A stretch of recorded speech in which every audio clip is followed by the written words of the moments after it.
আচ্ছা, মুম্বাইতে শাহরুখ খানকে দেখেছো? শাহরুখ খান মানে তোদের কাছে এখানে যেরকম শাহরুখ খান ভাবি স্পেশাল কিছু, ওখানে ওরকম নয়, নর্মাল রাস্তাঘাটে ঘোরাফেরা করে। একদিন তো কি হয়েছে শোন, একদিন আমি সিগারেট কিনতে গেছি একটা দোকানে, শাহরুখ সালমান চলে এসছে ওখানে, ওরা বিড়ি কিনতে এসেছিল। ওরাও বিড়ি খায়? হ্যাঁ নর্মাল, আমি জিজ্ঞেস করলাম তোমরা বিড়ি খাও, বলে হ্যাঁ আমার পায়খানা হয় না বিড়ি না খেলে।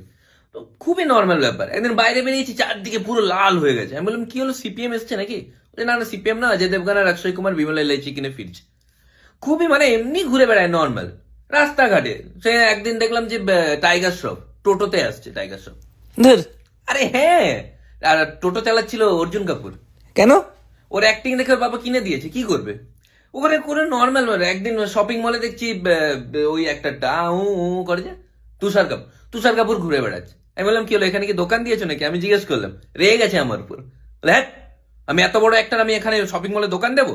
আমি সিকিউরিটি গার্ড। নর্মাল ওখানে। আর ওখানে আমি একদিন ভয় পেয়ে গেছিলাম।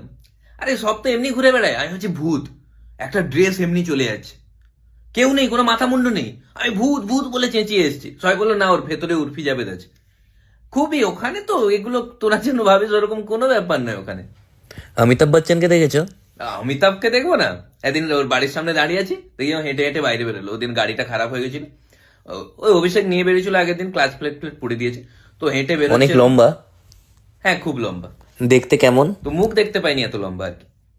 তো কোনো বলিউড মানে এত গ্ল্যামার, মানে কে কোনটা দূর থেকে বোঝাও যায় না। একটা সুন্দর একটা মানে মিনি স্কার্ট পরে একটা মেয়ে যাচ্ছে, আমি ছুটে ছুটে গেলাম দীপিকা দীপিকা দীপিকা বলে, গিয়ে দেখি না ওটা দীপিকা নয়, কে ছিল? ও রণবীর সিং পরে বেরিয়েছিল।